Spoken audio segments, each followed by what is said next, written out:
தெரியாமல் ஒரு கோவிலை தேடி உடனே நம்ம. ஆனால் அடிப்படையில் நம்மளை காப்பாற்றுறதுக்கு மட்டுமே ஒரு சில கோவில்கள் இருக்கே. திருவண்ணாமலை, திருப்பதி, திருச்செந்தூர், பழனி, சுவாமிமலை, திருத்தணி, எவ்வளோ அழகாக நம்ம முன்னோர்கள் நமக்கு கொடுத்துட்டு போயிருக்கான்னு கேளுங்களேன். உங்களை எப்படி ஒரு மாற்றத்திலையும் உங்கள் வாழ்க்கையில் எவ்வளோ பெரிய ஒரு சூழ்நிலைகளையும் அது அமைச்சு கொடுக்க போகுதுன்னு உங்களுக்கு தெரியுமா? அந்த அண்ணாமலையாரை தரிசிக்கும் பொழுது உங்களுக்கு எவ்வளோ பெரிய பலன் கிடைக்குமோ அதே பலன் உங்கள் குலதெய்வத்துக்குள்ளே இருக்கிற சிவன் கோவிலும் கிடைக்கும். இந்த வரலாறையோ இந்த வழிமுறைகளையோ நம்ம எல்லாருமே மறந்துட்டோம். நீங்கள் குலதெய்வத்து கோயிலுக்கு போகிறீங்கன்னா அப்படியே போகிறீங்க, நேராக குலதெய்வத்தை பார்த்தீங்க, சாமியை கும்பிட்டீங்க, கையெடுத்து கும்பிட்டுட்டு அவ்வளோதான் முடிஞ்சிடுச்சுன்னு நம்ம வாட்டுக்கு திரும்பி வந்துக்கிட்டே இருக்கும். தோட்டங்காடு வச்சுருக்கிறீங்கன்னா தோட்டத்துக்குள்ளே இருக்கிற தெய்வம் கண்டிப்பாக எல்லா தோட்டத்துக்கும் ஒரு எல்லை தெய்வம் இருக்கத்தான் செய்யும். அது ஒரு காரணம், அவ்வளோதான். நம்ம அதை பெருசாக பேசிக்கிட்டு உள்ள இருக்க தெய்வத்தை சிறுசாக வச்சுக்கிறோம்.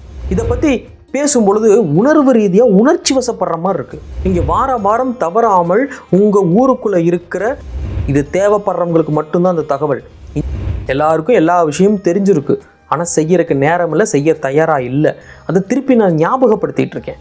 இந்த 6 வேர்த்தை நீங்கள் சரியாக கும்பிட்டு வந்தீங்கனாலே, சரியாக அவங்கள வழிநடத்தி வந்தீங்கனாலே நீங்கள் எந்த கோவில்களையும் தேடி போகன்ற அவசியமே வராது. தோட்டத்துக்குள்ளே சாமியை வச்சுட்டு ஊராக நம்ம தேடக்கூடாது. நமக்கு பூர்வீக தெய்வம் அப்படின்னு ஒரு மிகப்பெரிய சொத்து.